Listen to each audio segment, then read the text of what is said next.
All right. Yeah, that's good enough. And all right. After such a long time, we finally got our first trailer here for Last Night in Soho. And it's safe to say I actually been excited for this movie ever since it was announced that Edgar Wright would be doing a horror film. Um, Especially because, I remember seeing all of I am hoping by the time this comes out, theaters are properly opened up again, almost some things back to normal. Because I remember seeing Baby Driver in theaters, and that's an experience that was like amazing for me. Seeing that movie on the big screen was awesome. Just Baby Driver might definitely be my favorite Edgar Wright film. I'm a huge Edgar Wright fan, and you know, it's funny how more people only got to notice more of him because, I'm not even going to go into it, but he's a really talented director, very stylish. In many ways, like Tony Scott or Guy Ritchie or Matthew Vaughn, those British filmmakers.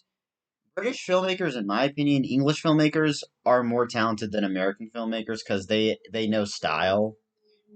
It's kind of like when Tony Scott did Top Gun. It was that Top Gun and Days of Thunder. It was that those movies were very Americana. An American movie from a an English filmmaker that man, especially because if I could put a wider and you know, yeah, Hot Fuzz is like I like when they do that Man on Fire effect. Like they pull all the action tropes on Hot Fuzz, and it is a hell of a lot of fun.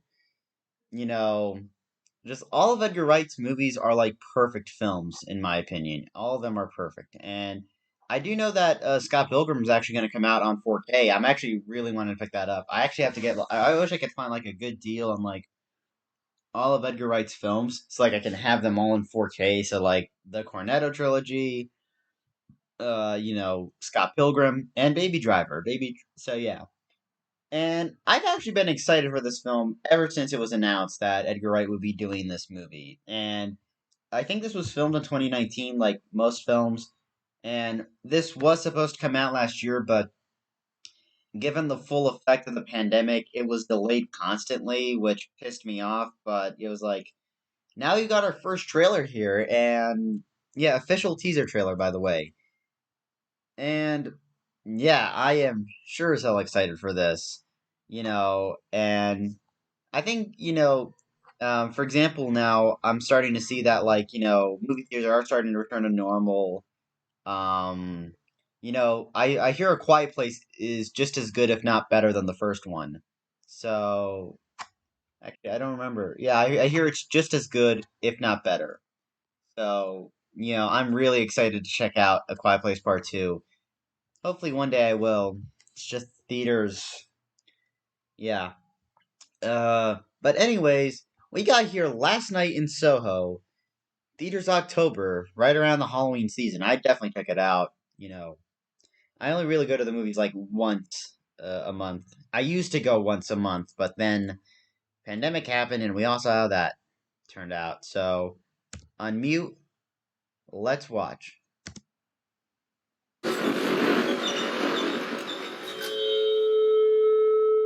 When you're alone and life is making you lonely, you can always go downtown. When you've got troubles, all the noise and the hurry seems to help. I know. Thomasin McKenzie. She was really great in Downtown. Jojo Rabbit. Invite you and Just listen to the music of the traffic in the city. oh, Thunderball. That's awesome. Oh yeah. Linger on the sidewalks where the neon This is signs are so pretty. great. How can you live? Damn. Uh, Anya Taylor Joy. God.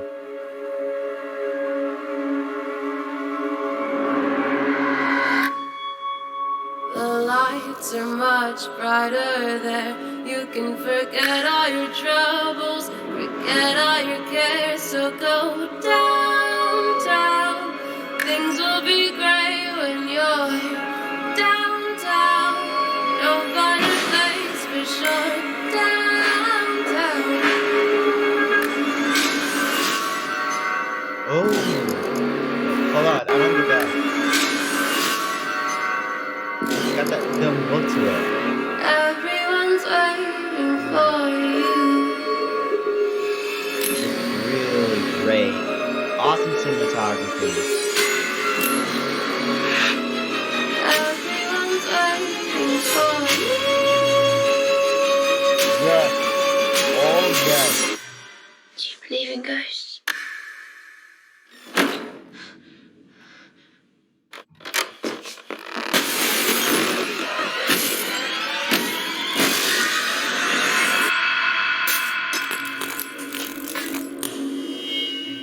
Last night in Yes. Downtown. Oh, let's see. Okay, story by Edgar Wright, screenplay Christy Wilson Cairns. I'm gonna look up that name later. In theaters October. God, I wish I had a time machine just to go into the future. Obviously, this trailer is awesome right here. I love everything about this trailer. It looks so visually stunning. I'm already prematurely liking the video. I really wish my friend was here to see this with me. Isaac.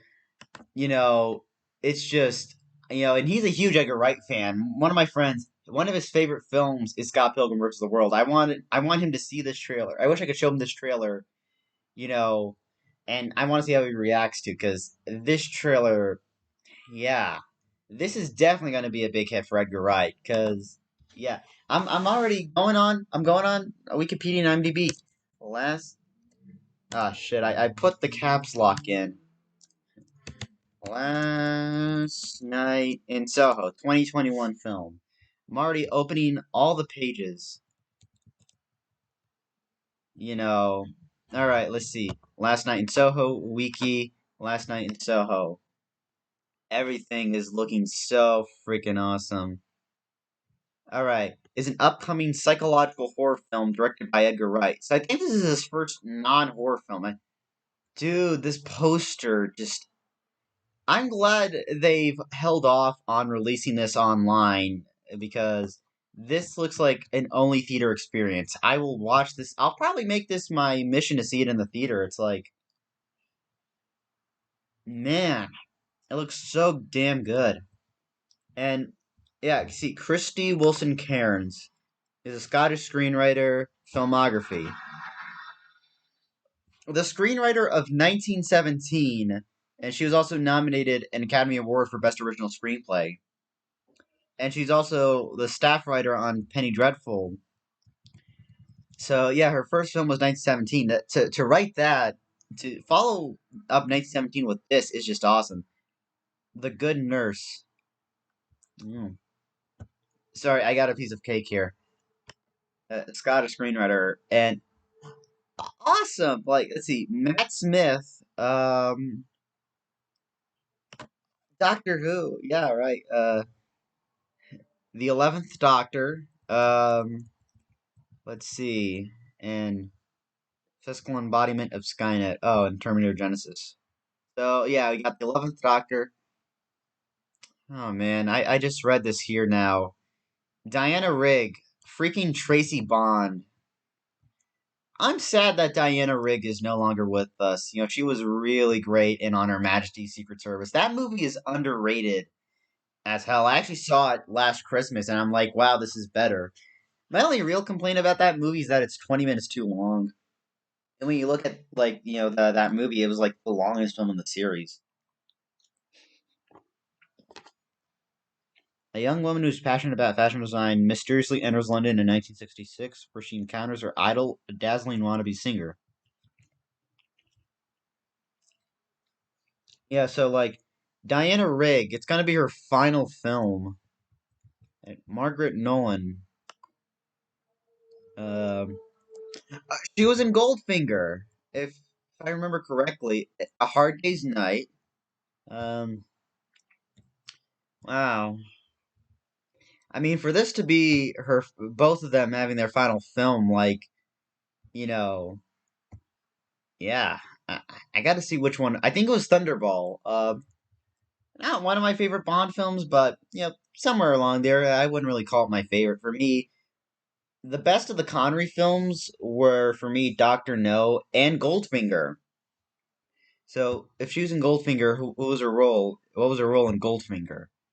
Um, Dink. Oh, okay. Must have been a random Bond girl.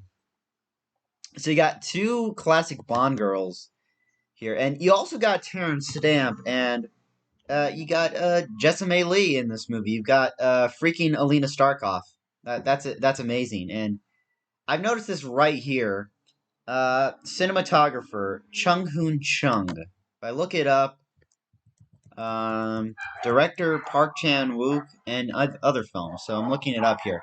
The cinematographer of the original Old Boy, awesome. Um, let's see, Stoker, Me, Earl and the Dying Girl, The Handmaiden, It, The Current War, Hotel Artemis, Zombieland Double Tap, Earthquake Bird, Last Night in Soho, and he's also the upcoming cinematographer on the new Uncharted movie. So that's awesome right there. And he will serve as cinematographer for the upcoming Obi-Wan Kenobi series on Disney Plus.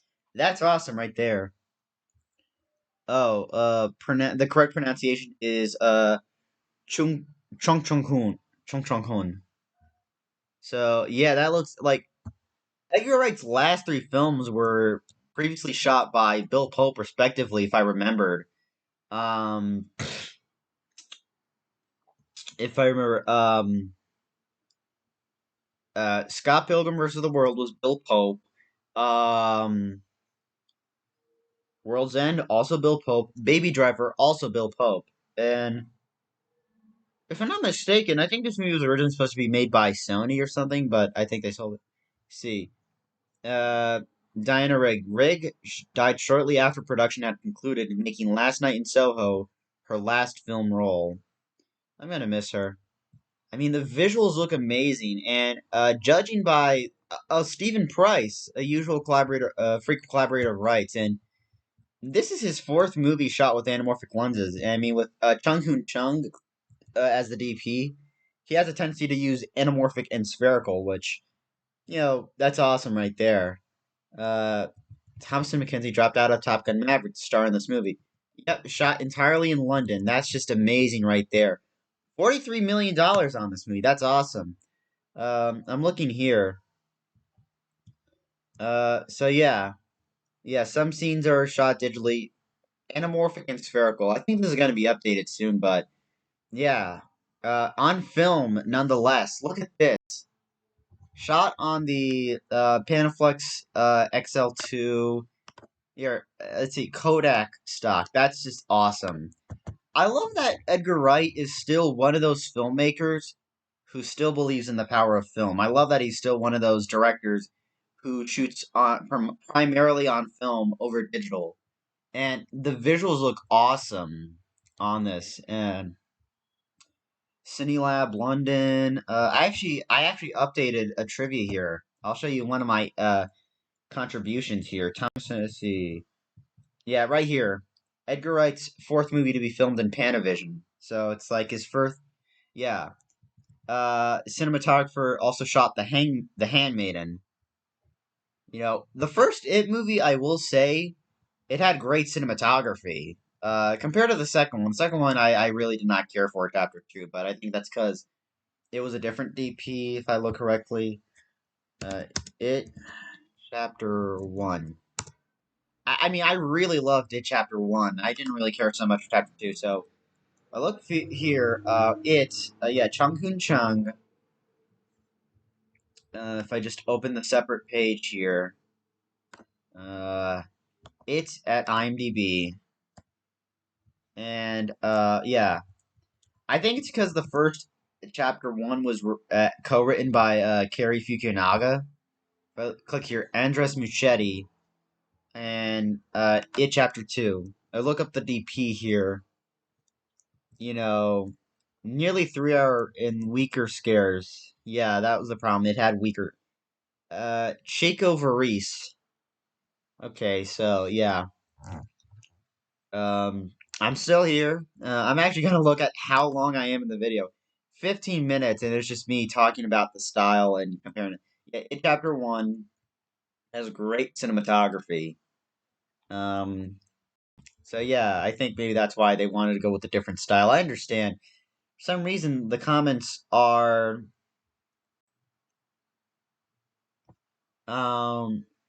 still loading up here. So yeah, shows you a lot of my internet. In fact, I think I just want to rewatch that trailer again.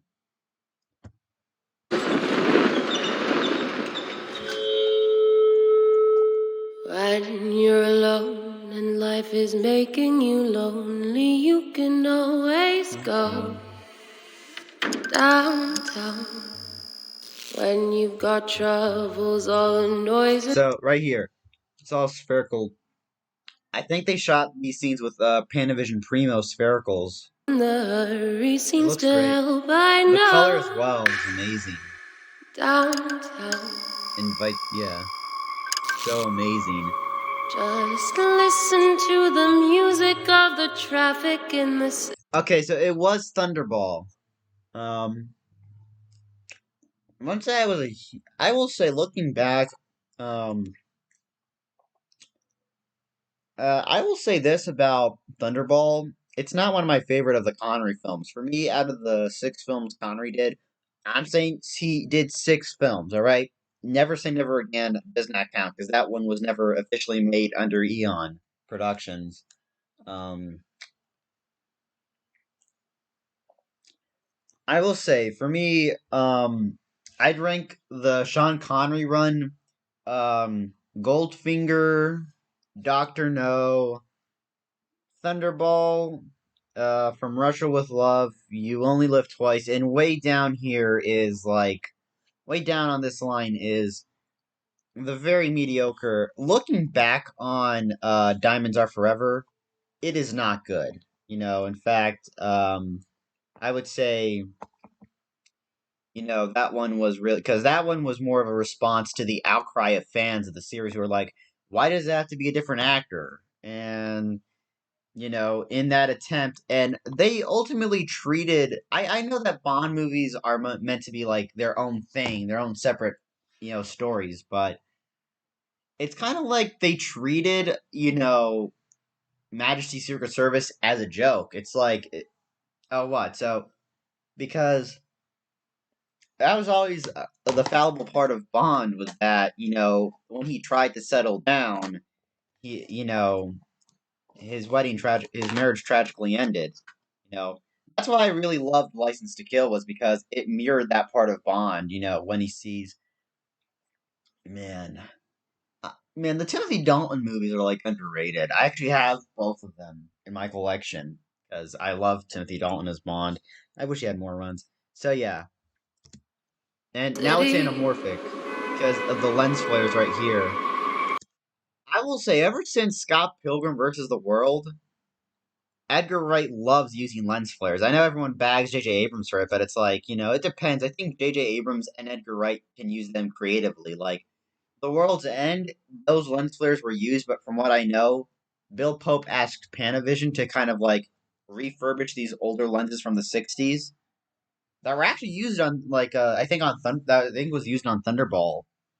And, and they use the flares in order to, evoke the feeling of 1970s science fiction movies. And lots of movies in the 70s and 80s, especially horror films, were captured with anamorphic lenses, like the C series. So it looks great. Linger on the And sidewalks like where you can tell because anamorphic lenses include that distortion that's inherent. Let's see. Terror House of Horrors, Darling. the neon signs are pretty. How can you lose? That's the 11th Doctor. And Anya Taylor Joy. Really beautiful woman. She is really beautiful. I will admit. I remember last year, due to the pandemic, I ended up deciding, you know what? I'm gonna watch Emma. I saw that movie. I was like, wow, she's so attractive. Like, oh my god, she's so attractive. Once again, showing that I have a weakness for attractive women.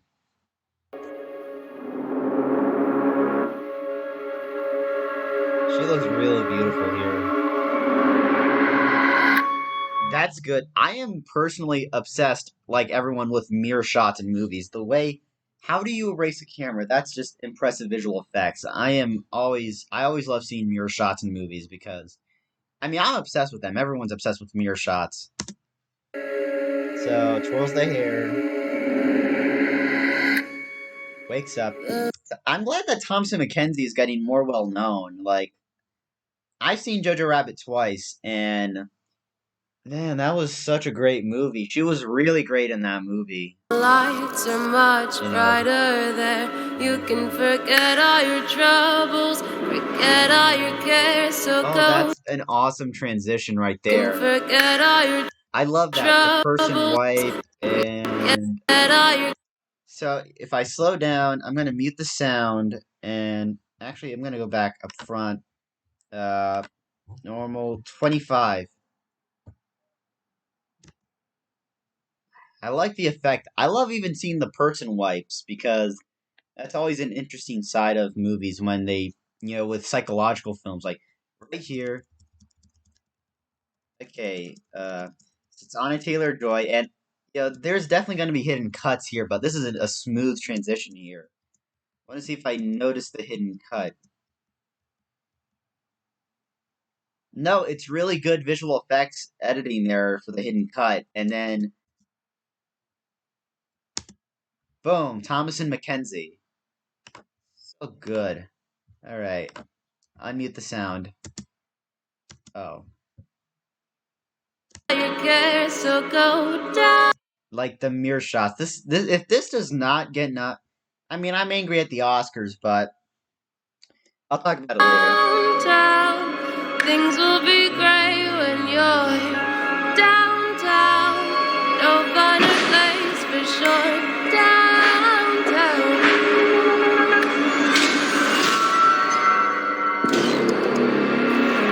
Everyone's waiting for. I love this, Dutch tilt that they're doing here. Reminds me a lot of It Chapter 1. Everyone's waiting for you. Terrence Stamp! I love Terrence Stamp. I think the Matt Smith, I love Doctor, Everyone's waiting for you. Wait, is that Diana? Hold on. Everyone's waiting for you. It's Diana Rigg.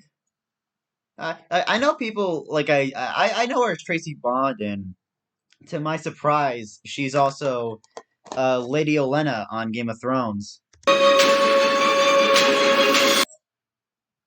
Alright, this shot has me sold. Like, her descent into madness here that's just awesome right there. Do you believe in ghosts?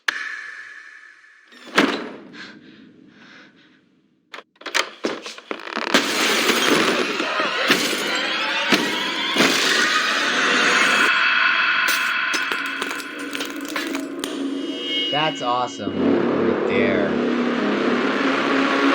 Downtown. And theaters October. Yeah. Looks so freaking good. So good. My god. The damn comments have not loaded up yet. I think today is just, comments are not allowed today. Man, that's just such a good looking trailer. Just everything about this. I love everything. And yeah, everything's good about this. Just everything. Hell yes. And I'm angry at the Oscars now, but if this film doesn't at least get a nomination for Best Cinematography, I am gonna get angry because I remembered watching Baby Driver and thinking to myself, let me just type it here. Baby Driver. And Man, I remember thinking it was going to get nominated for a lot of awards like Best Director, Best Picture, Best Actor, Best Cinematography, Best Film Editing, Best anything. Like, their accolades.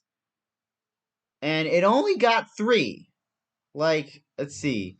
Paul Matchless and Jonathan Amos joined, and none of it won, which I'm thinking because of one thing, and only one Golden Globe award, but the Golden Globes are a joke by this point. Actually, I'm going back and Academy Awards March 8th. I want to see what the nominees were for Best Cinematography. Awards, she because I do know that yeah, I was really getting hard, and I'm glad Roger Deakins finally won Best Cinematography. But well, let me see what else he was competing with: Darkest Hour and Shape of Water. I would have nominated, even though it was not a great movie, Last Jedi, and I would have nominated Baby Driver. And the fact that Baby Driver did not get more nominations from the Academy irritates the living shit out of me because I think it was because just right after, that's where Kevin Spacey, the allegations from on Kevin Spacey, the sexual abuse allegations targeted at Kevin Spacey came out. And I'm like, look, I get that Kevin Spacey was in the movie, but that's no way to treat such an awesome film like Baby Driver. I remember thinking, I was like thinking to myself, I've got to keep my love of this movie a secret now because it's like, what if I say I love this movie and people are like, oh, it's terrible. It's like, is it terrible because Kevin Spacey's in it? Like, another thing that's interesting. Let me look it up here. Another stupid Oscar thing. Let's see. The Disaster Artist film is I remembered there was so much award buzz for the Disaster Artist, and it did end up winning a Golden Globe, if I'm not mistaken. Golden Globes for James Franco, and this right after that, you know, James Franco was accused of sexual assault from five different women, and the only one award he got nominated for, the only category, Best Adapted Screenplay. I am so angry at the goddamn Academy. The Academy, especially now, the way they treated Chadwick Boseman. Look, all right, look, I loved the movie The Father. I think Anthony Hopkins did a great job in it. But that award should have gone to Chadwick Boseman. Fair and goddamn square. All right, Academy? You can kiss my ass. I don't care about you guys anymore. You guys are a load of bullshit. I don't want to. God, sometimes the Oscars. You know what? I'm gonna go uncensored here. The Oscars. You right in the. No, I'm not going that far. But speaking of going off topic, I've gone on this at 30 minutes. But it was a lot of Edgar Wright discussion. But this trailer looks awesome. I am in. I am totally down for this. In theaters October. I want to see this in a theater. I want to see this in a theater. I think I'm actually more excited for this movie than I ever was. It's like, you had my curiosity, but now you have my attention. I want to see this. I also want to look up if Thomasin McKenzie's doing anything. Thomasin McKenzie, New Zealand actress. Let's see. Oh, Leave No Trace. She also has appeared in True History of the Kelly Gang. She was also in The Hobbit, Battle of the Five Armies, and she's also now starring in Old, the newest movie from M. Night Shyamalan. I'm actually excited for this. I hope this one is good, though, because after Glass, I almost lost faith. But it looks amazing as well. Like, I'm glad more people are starting to recognize Thomasin McKenzie, and I do hope this gives her award buzz. I hope this movie looks awesome. It looks great.